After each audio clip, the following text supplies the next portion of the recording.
নমস্কার, সফনাভিক নিউজ নেটওয়ার্কে আপনাদের স্বাগত। আবারও এক হাড়হিম করা খুনের ঘটনার সাক্ষী থাকলো শহর কলকাতা। পরিত্যক্ত বাড়ি থেকে উদ্ধার হলো এক মহিলার টুকরো টুকরো করে ফেলে রাখা দেহাংশ। ঘটনাকে কেন্দ্র করে তীব্র চাঞ্চল্য ছড়িয়ে পড়ে ওয়ার্ডগঞ্জের সত্য ডক্টর লেনে। স্থানীয় সূত্রে খবর, এদিন সকাল থেকে বিকট দুর্গন্ধ নাকে আসছিল স্থানীয় বাসিন্দাদের।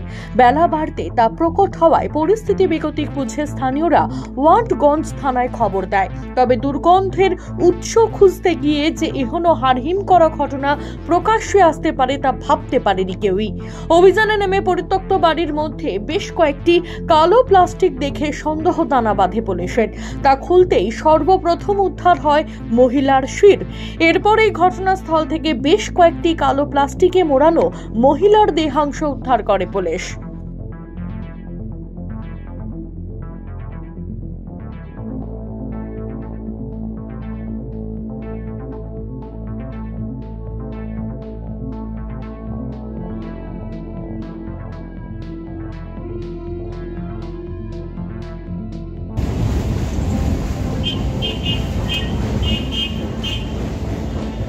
খবর পেয়ে ঘটনাস্থলে পৌঁছায় কলকাতা পুলিশের ডিসি পোর্ট হরিকৃষ্ণ পাই ও হোমিসাইড শাখার পুলিশ।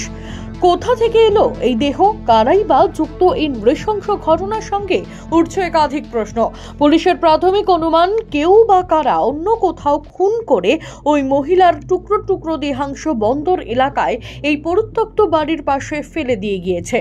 ইতিমধ্যেই দেহাংশগুলি উদ্ধার করে ময়নাতদন্তের জন্য পাঠিয়েছে পুলিশ। শুরু হয়েছে তদন্ত। খতিয়ে দেখা হচ্ছে আশেপাশে থাকা সিসিটিভি ফুটেজে অন্যান্য গতিবিধি। মৃতের নাম, পরিচয় বা কোনো খোঁজ এখনো পর্যন্ত না মিললেও তবে অনুমান করা হচ্ছে মৃতার বয়স আনুমানিক 30 থেকে 35 বছর। ভারী কিছু দিয়ে আঘাত করার পরই নৃশংস ঘটনা ঘটানো হয়েছে বলে মনে করা হচ্ছে। তিনি ওই অঞ্চলেরই বাসিন্দা কিনা তাও খতিয়ে দেখা হচ্ছে। তবে এভাবে একেবারে বন্দর এলাকায় এখনো খুনের ঘটনা প্রকাশ্যে আসায় কার্যত নিরাপত্তাহীনতায় ভুগছেন স্থানীয় বাসিন্দারা। 7 নিউজ কলকাতা ব্যুরো। সমস্ত খবরের আপডেট পেতে লাইক করে সাবস্ক্রাইব করুন সফনাভিক নিউজ। সেই সঙ্গে বেল বাটন প্রেস করতে ভুলবেন না। আপনাদের একটা সাবস্ক্রিপশন আমাদের জন্য অত্যন্ত মূল্যবান। জয় হিন্দ।